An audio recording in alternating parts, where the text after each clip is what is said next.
Fala pessoal, tudo bem? Beleza? Professor Eduardo Kran aqui com vocês novamente. Mais um vídeo só para deixar sempre bem elucidado, é um trabalho em conjunto com a Fiswork, que é uma plataforma de programas de pós-graduação e também de outros cursos, né, que a oferta oferece. A gente faz esse trabalho em conjunto já há um tempo, nós do Diário da Força, mas eles, e mais um vídeo que estamos gravando para vocês. Hoje nós vamos trazer mais um tema interessante, que é muito bom, muito importante e às vezes, por vezes, não muito levado a sério nem muito estudado, que é o acúmulo de fadiga na finalização da preparação no powerlifting, algumas estratégias para rendimento. Então vamos lá. Para quem não conhece, para quem não lembra, para quem está olhando esse vídeo pela primeira vez, o powerlifting é um esporte composto por três modalidades, por três movimentos, né, dentro de uma modalidade: agachamento, supino e levantamento terra. Inclusive esta é a ordem de competição.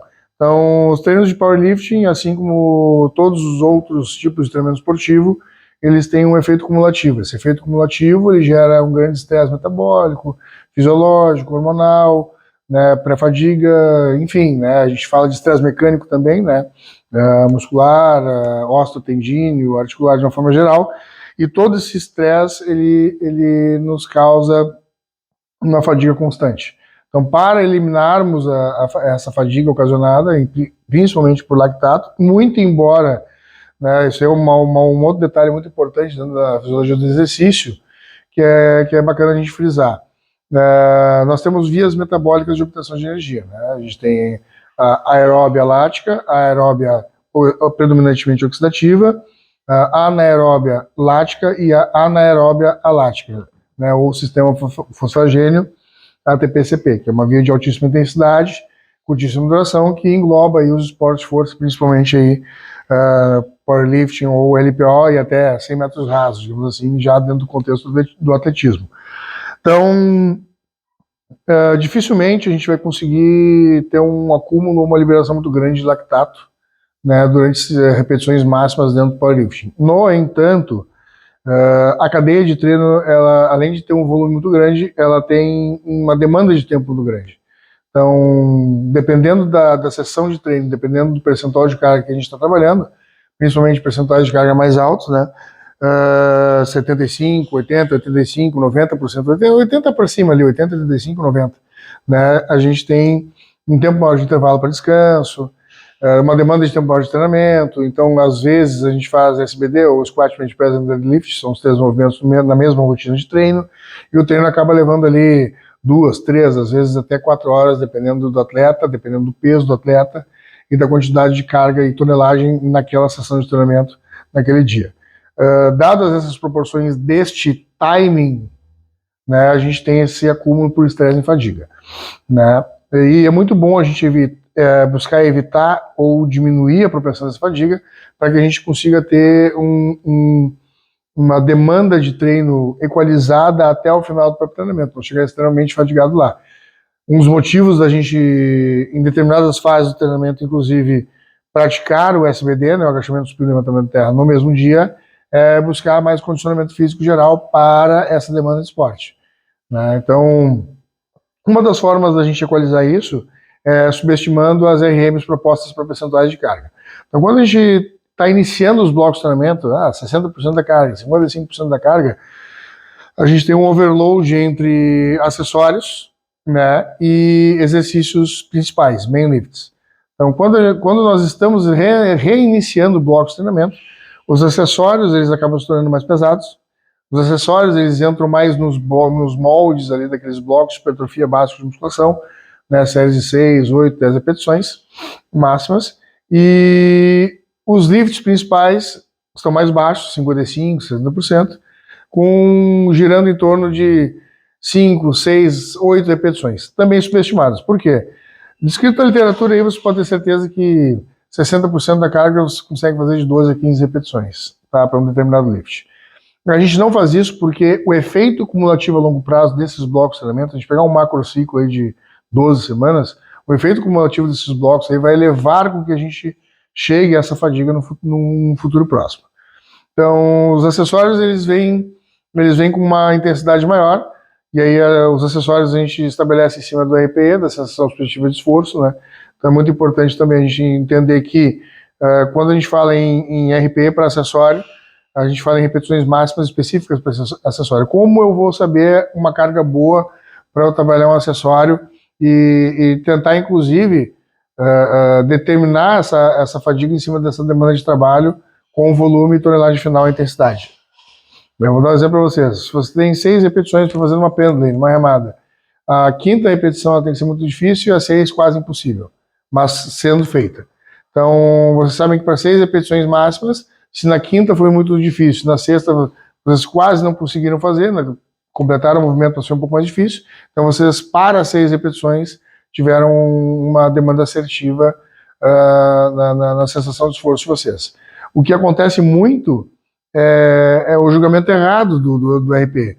A gente vai botar ali um percentual de carga, vamos pegar no lift principal, vamos pegar um percentual de carga de 80%. 80% dá para fazer de 4 a 6 repetições. 4 seria o ideal, né, para uma força para um movimento bem explosivo e potente. Uma quinta e uma sexta seriam mais difíceis, mas ainda é factível com a realidade do atleta, principalmente se ele está voando, né, entre aspas. Então, a gente fala de 4 a 6. Aí o cara vai lá, faz 6, sobrando 2, 8. A margem de erro é muito grande. A margem de erro é muito grande e com certeza o percentual de carga ele não foi estimulado, ele não foi tirado, né, não foi obtido da forma correta. Então essa história de sobra 3, sobra 4, sobra 5, para a gente poder conseguir estimar volume total de treinamento e fadiga real é muito difícil. A gente tem que estar muito mais próximo da realidade da carga. Então fazer as 4 de uma forma bem executada, mas sobrando uma quinta e uma sexta para 80%, isso é o ideal, e não 80% fazer 6 e sobrar 7 ou 8. Ele já está completamente fora desses 80%. Ele vai se tornando muito mais metabólico, e mesmo um treinamento de força específica, absoluta, relativa, né, do que aliás, além do que seria um treinamento voltado mais próximo do que a gente trabalha na musculação, né, dentro dos esportes de força, treinamento de força.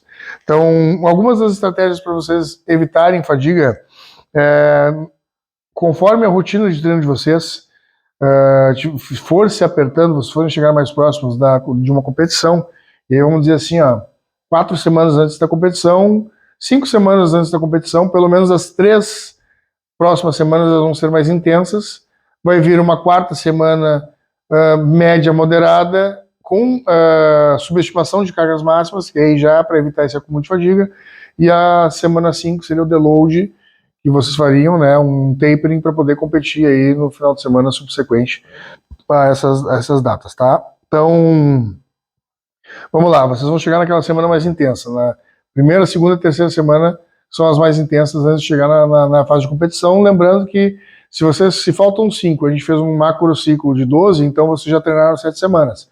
Então já existe um efeito cumulativo de 7 semanas. E se nós estivermos na segunda competição do ano, então provavelmente vocês ainda não tiveram um recover completo, né? Houveram alguns dias, algumas semanas ali para vocês se readaptarem, mas logo em seguida pau e pau vão de novo, porque tem ali um brasileiro, digamos. Disputar estadual, logo em seguida, alguns meses depois vem um brasileiro, não tem tempo para vocês ficarem brincando, né? E jogando com essa falha no calendário, essa questão específica do calendário. Então, chegou nas cargas mais intensas, ali, naquelas primeiras 3 semanas antes de fechar aquelas 5 para a competição, vamos chamar aí de semana 1, 2, 3, vocês podem subestimar um número específico de repetições dentro do que a literatura preconiza e dentro daquilo que vocês realmente poderiam fazer. Vou dar um exemplo simples. Na semana 3, vocês treinariam a 90%, tá? 90% a 92%. A gente sabe que 90% a 92% vocês fazem de 1 a... 92% não, mas 90% de 1 a 2 ali bem feitinhas, num milagre divino 3, mas talvez essas 3 aí vocês já estejam 88%, 89%, já não representa aqueles 90%. Mas digamos que vocês consigam fazer 2, faça uma. Faça uma e fecha nesse sentido. Por quê?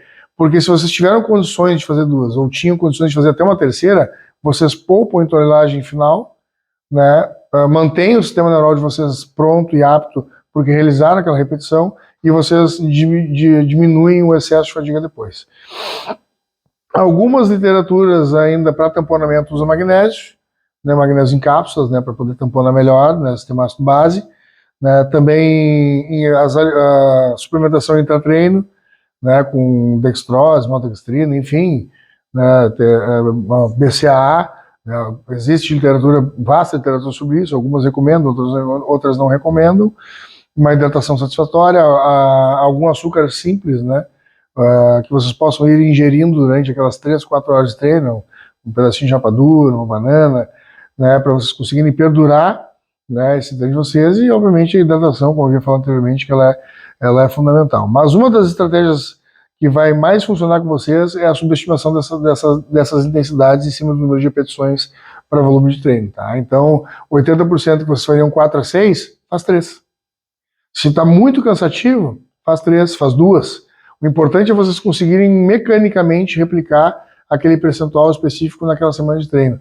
Até porque quando vocês entram em fadiga, nos primeiros treinos da semana, o primeiro e segundo treino da semana, vocês ainda conseguem ter uma demanda de treino bom. Vem o final de semana ali, né, tem um pouco de descanso, consegue se alimentar um pouco melhor, né, chega a segunda, terça ali, consegue ter um pouquinho melhor de rendimento para o treino, mas aí no efeito cumulativo dele na semana já começa a bater de novo. Então sempre busquem determinadas estratégias para que vocês consigam melhorar cada vez mais o rendimento de vocês. E essa é uma das principais, né? Então, para evitar esse acúmulo de fadiga, vocês podem manter a intensidade, que é o mais importante, para a gente conseguir manter esse trabalho neural específico, ao mesmo tempo em que a gente preserva o corpo de um volume maior de treinamento e uma tonelagem maior no final daquela semana que vocês exerceram o ciclo de treino de vocês, e principalmente quando vocês estiverem chegando na parte final ali no deload. No deload, dependendo da linha de treino, até 2 a 3 dias antes ainda se faz algum treinamento. E aí, nesse tapering, nesse deload de vocês podem subestimar mais ainda, né? Fazer ali 2 sériezinhas de 2 repetições ali numa quarta-feira, vocês vão competir no sábado. Numa quarta-feira, um supino e um agachamento, por exemplo, você pode fazer 2 séries de 2 repetições com 60% da carga, que é uma série que você faria 12. Mas, de novo, o atleta ele tem que se manter ativo, né? O treinamento é uma condição neuromotora, córtex pré-frontal, cerebelo, engramotor, enfim, vocês precisam manter o hábito do treino da melhor forma possível. E vocês não podem deixar de treinar, mas também você tem que pensar que o objeto principal de vocês de treinamento é a competição. Então, vocês treinam para isso. Na academia, a gente treina. O treino é a pior parte de tudo. Competir é barbada. Chega lá, faz as 3 tentativas para cada movimento, sucesso, aqueceu, foi embora. Beleza. No treino, não. O treino ele é acumulativo, o volume e o estresse em cima disso ele é muito grande. Até vocês fazerem um crossover entre volume e intensidade, chega um determinado momento que eles estão correndo quase juntos. E para vocês conseguirem se manter e não quebrarem, né, não quebrarem durante a preparação de vocês ou se ocasionarem mais lesões, né, é muito importante isso. E existem também, claro, as estratégias, né, terapêuticas, né, trabalhar um pouquinho melhor na mobilidade, procurar um fisioterapeuta, fazer uma analgesia, uma massoterapia, uma acupuntura, que também são estratégias para vocês conseguirem diminuir o acúmulo de fadiga, né, e de estresse mecânico. Tranquilo, pessoal? Então deixa um beijo e abraço para vocês, sucesso, até os próximos vídeos.